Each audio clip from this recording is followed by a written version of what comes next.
like you to think for a moment of a time in your life when you were pleasantly surprised by how much people cared about you. It may have been that they showed up to help you move, or maybe they came to visit you when you were sick, or they reached out to you after you lost a loved one. Maybe they just all showed up at your surprise party. The truth is that all of that good came your way because you have put that same kind of good out into the world. You see, all the love and kindness and support that you have given to others has come back to you. Well, now I'd like you to think about a time in your life when you felt very angry and judged and mistreated. Perhaps you were locked in battle with a certain person. Maybe you felt they were out to get you, or they were speaking badly about you. You may even thought of them as an enemy. And the truth is, yet again, that what you have put out into the world has come back to you. Whatever times you've mistreated others or spoken poorly or gossiped or undermined, it has come back to you. Well, darn. So you don't like that second part so much, right? But the fact is that whatever we send out, whether positive or negative, comes back to us in some form or another. We reap what we sow. And Emmett Fox writes about this beautifully in his book, The Sermon on the Mount, which we've been studying for these past 5 weeks. And he says this: "It is the law of life that as we think and speak and act towards others, so will others think and speak and act toward us. Whatever sort of conduct we give out, we are inevitably bound to get back. Anything and everything we do to others will sooner or later be done to us by someone somewhere. The good that we do to others we shall receive back in like measure, and the evil we do to others in like manner we shall receive back too." And then in case we aren't getting the point, he gets even more specific. "For every unkind word that you speak to or about another person, an unkind word will be spoken to or about you. For every time you cheat, you will be cheated. For every time you deceive, you will be deceived. For every lie that you utter, you will be lied to. Every time that you neglect a duty or evade a responsibility or misuse authority over other people, you are doing something for which you will inevitably have to pay by suffering a like injury yourself. With what measure you meet," in other words, with what you give out, the measure that what you give out, "it shall be measured to you again." That's a little daunting, isn't it?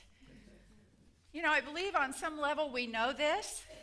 On a deep level we know it, but we don't always act that way. You know, a lot of times we think we can just get away with our bad behavior, speaking poorly to someone or gossiping or whatever it might be. We think that they'll forgive us, or maybe they'll be powerless to retaliate. We think that the deed that we've done will be forgotten, or maybe it won't even be discovered at all. That's not the way this works, because this is a law.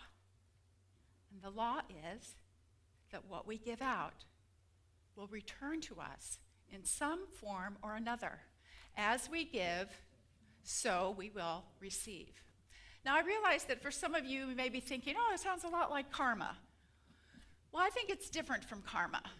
For me, at least, when I think about karma, karma often pertains to multiple lives, to past lives, to sort of unfinished business from previous lives, and it's really about kind of evening the score over time.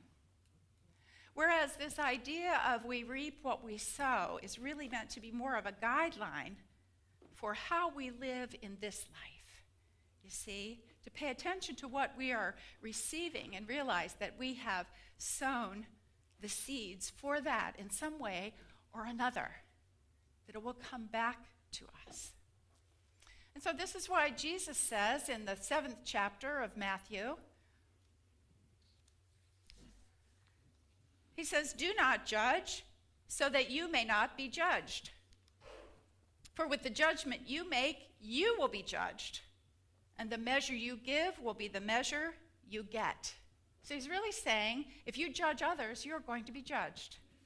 And the way you treat others is the way you will be treated. And then he goes down a few lines from there to say, in everything, do to others as you would have them do to you, for this is the law and the prophets. Well, of course, we know this as the golden rule, correct? Do unto others as you would have others do unto you. And I think it's so fascinating and beautiful that that particular teaching, worded differently, but that same teaching is found in all of the major faith traditions. Well, you'd think we would get it by now, wouldn't you? But Emmett Fox takes it a step further because he realizes that any action begins in thought. It begins with what we are holding in our minds. And so he rephrases it to say, think about others as you would wish them to think about you. Right? Because our actions follow what we think about others. And what would we want other people to think about us? What would we want? We would want them to see the good in us no matter what. We would want them to behold the divine in us. That is what we would most want, and so that is how we are to hold in mind other people. You see, we're all one. Beyond these specific incarnations and the differences among us, we truly are all one. We're all part of the one great mind, the one great presence of God. We're all connected, swimming in the same sea of infinite mind and intelligence. And because we are all connected, when we do harm to another, we harm ourselves. And when we help another, we help ourselves. And so Jesus knew this, and he says, stop judging other people because it's hurting them and it's hurting you. And then he says, and oh, by the way, who are you to judge anyway? As we have heard before, familiar passage. Why do you see the speck in your neighbor's eye, but do not notice the log in your own eye? I would love to hear how he said that. Anyway, or to be like, hello. Or how can you say to your neighbor, let me take the speck out of your eye while the log is in your own eye? You hypocrite. First take the log out of your own eye, and then you will see clearly to take the speck out of your neighbor's eye, if indeed we bother with the speck in the neighbor's eye at all, right? So that can instill a lot of guilt in us, right? I mean, he just called us a hypocrite after all. That doesn't feel very good, and we fall into the habit of judging people from time to time. But that's not the point. It's not the point of this teaching for us to wallow in guilt about the things that we've done in the past that are now coming back to haunt us. You see, that's one way of relating to this idea of you reap what you sow, is to feel very threatened and fearful around that. But the fact is, what happened in the past, you did the best you could at the time, learned from it, and move on. And the lesson here, the real beautiful and very powerful lesson is, you can make different choices going forward. Now, sow the seeds for the results that you want. This is such a powerful teaching. You are the designer of your own life. You are creating it. Learn from what has come before and sow the seeds for what you most want going forward. And so we can ask ourselves questions like this. What do I want my life experience to be? What do I want more of in my life? What do I want more of that I can give more of to the world? You see, if we want more love and kindness and support in our lives, then we need to give more love and kindness and support, correct? If we want to have more friends, we need to be a good friend. If we want people to care about us, we must care about them. If we want greater financial good, we must share the financial good that we have. It's the law of circulation.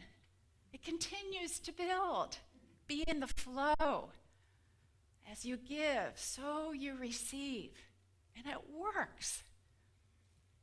You see, Emmett Fox says that we are really like the kings of our own kingdom, or queens, if you will. That we are, he says, the monarchs of our own kingdom, and our kingdom is our consciousness. You are the complete ruler of your mind and your life experience. And he says this, you're the absolute monarch of your own life. You make your own conditions, and you can unmake them. You make and unmake your own health. You attract to yourself certain kinds of people and certain conditions, and you repel others. You attract to yourself riches or poverty and peace of mind or fear, entirely in accordance with the way in which you govern your kingdom. And your kingdom is your consciousness. Wow, that's a lot of power. You know, a lot of times we fail to appreciate our own power, or to even recognize that it's there. More often we tend to think that our life circumstances, our life experience, is determined by outer conditions and other people. We really give up our power. But our lives aren't determined by the outer. They're determined by the inner. Some of you may have seen this. I thought it was an incredibly inspiring story this last week about a little boy, 8-year-old boy named Tani. Tani is his nickname. And he's a Nigerian refugee. He and his family are Nigerian refugees living in a homeless shelter in Manhattan. Well, one day, a little over a year ago, the chess teacher came to his classroom and taught the kids how to play chess. And Tani loved it so much, he decided right then he wanted to be in the chess club. And from that point forward, every day he would go home, and for hours and hours in the evening, he would lie down on the floor of the homeless shelter and practice playing chess. Over and over, he would practice it, holding this dream for himself. And you know, life wasn't easy for him. It wasn't easy being homeless. Sometimes he would come home from school crying because he had been teased about either being a refugee or being homeless. At an immigration hearing last fall, he burst into tears when he misunderstood the judge to say that his family was being deported. Can you imagine what he was living with? But his parents, everyone in his family, is very determined to make this work.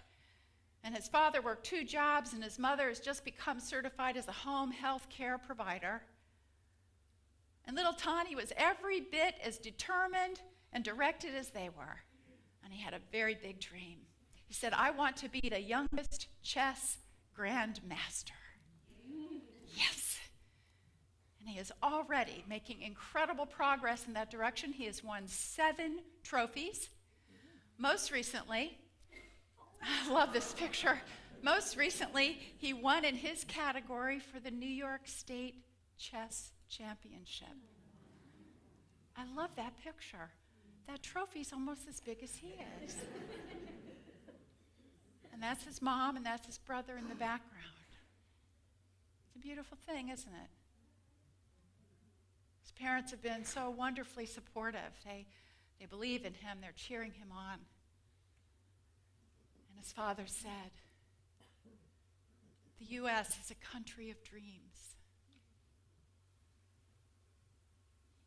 You see, little Tani could have given in to anger and bitterness. He could have withdrawn and been filled with despair, his fate in life. Could have felt hopeless. But he chose not to do that, and instead he sowed seeds for his own learning, for his own growth, so that he could excel and succeed. And he is thriving. And someone told me after the first service this morning that as a result of this story getting out, they'd been crowdsourcing funding for him, and they'd raised enough money for his family to move into an apartment. Yay. Because he was on purpose, and he was sowing the seeds of goodness. And it all was coming back to him. And you know, just like him, we can live the life of our dreams. And indeed, I believe this is the whole meaning of the Sermon on the Mount It is all about laying hold of the power within us, this incredible power within us to manifest the health, the prosperity, the love, the joy, the peace that our heart most desires. We have this power within us. We are powerful beyond measure. Think about it for a minute. You're in charge of your life. It's like you're standing in front of a blank canvas with a paintbrush, and you are painting the picture of your own life. It's incredible. Jesus wanted us to know this. A lot of times we don't know that, or if we do know it, we're afraid of it. Have you ever felt afraid of your own power? It's a little intimidating to think you're in charge of your own life. Sure, sometimes it can be. Get over it.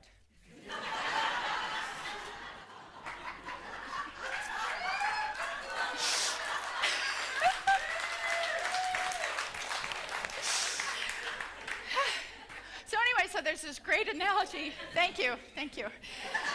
That slipped out.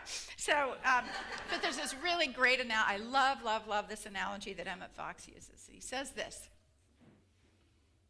God has given us dominion over all things, but we shrink like frightened children from assuming it. Although that assuming is the one and only escape for us. In other words, laying claim to our power is the one way that we can escape the clutches of the ego and the games and the limitations of this human life. He says, mankind is often like a fugitive who sits in the driving seat of an automobile, which is all ready to bear him away to safety. In other words, you've got all the faculties here, you've got all the capabilities to be free. We're like sitting in the driver's seat, but who cannot bring himself for nervousness to grasp the controls and start the car. He sits there half frozen with terror, glancing over his shoulder, wondering whether his pursuers will catch up with him and what will happen to him if they do. He could make his escape into safety at any moment, but he will not, or dare not. You see? Kingdom of heaven is at hand, and the keys are in our hand. The keys are in our consciousness. The power has been given to us.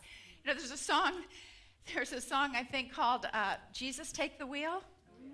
Carrie Underwood. Okay, he would know.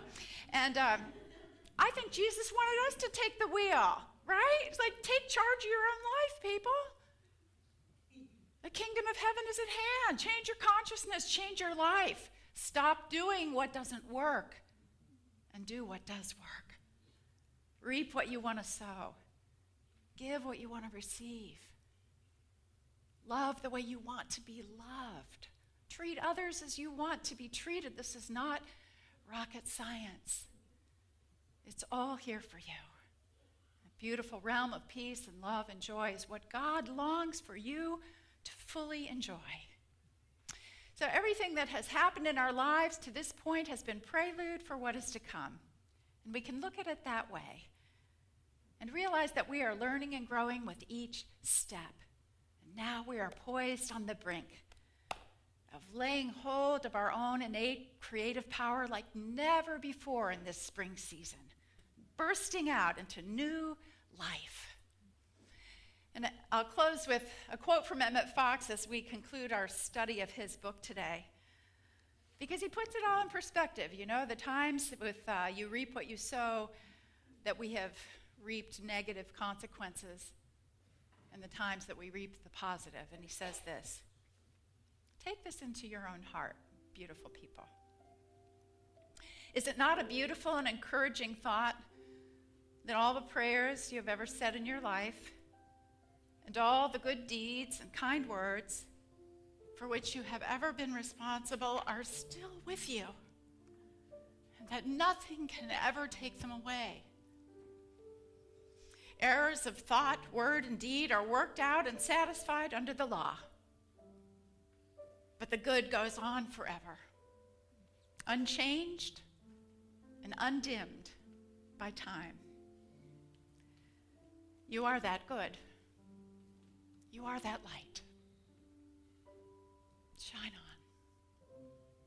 Let's turn now to our meditation.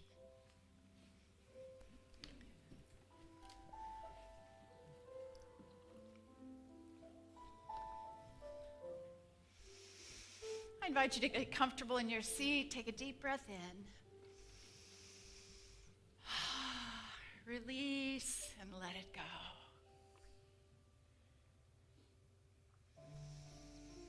And one more time, a deep breath in. This time as if breathing in through your heart space, feeling the fullness of life. Release into the allness of God.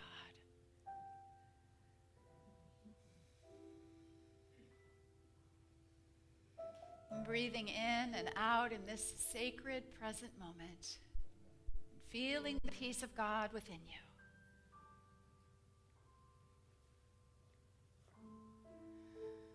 I invite you to appreciate that this now moment is the culmination of your past and the beginning, stepping off point for your future.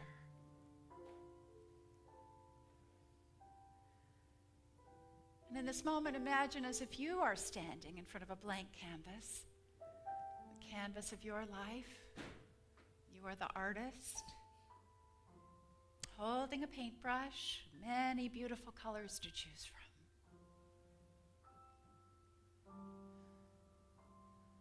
What will your painting look like? What do you wish to show up on your canvas? You are in charge.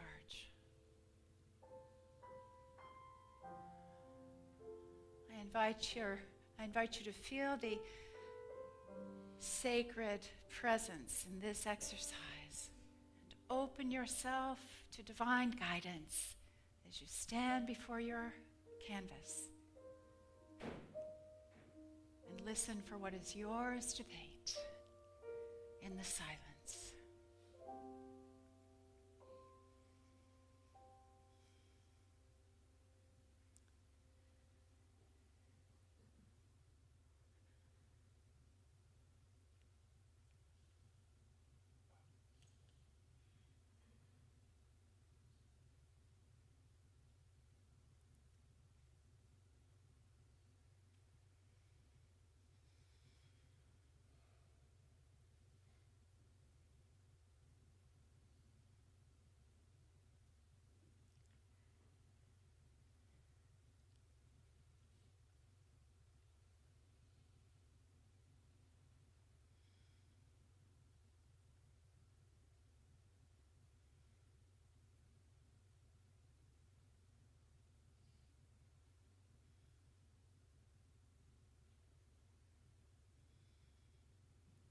Let me take a moment to give thanks for our spiritual journey to this point with all its twists and turns.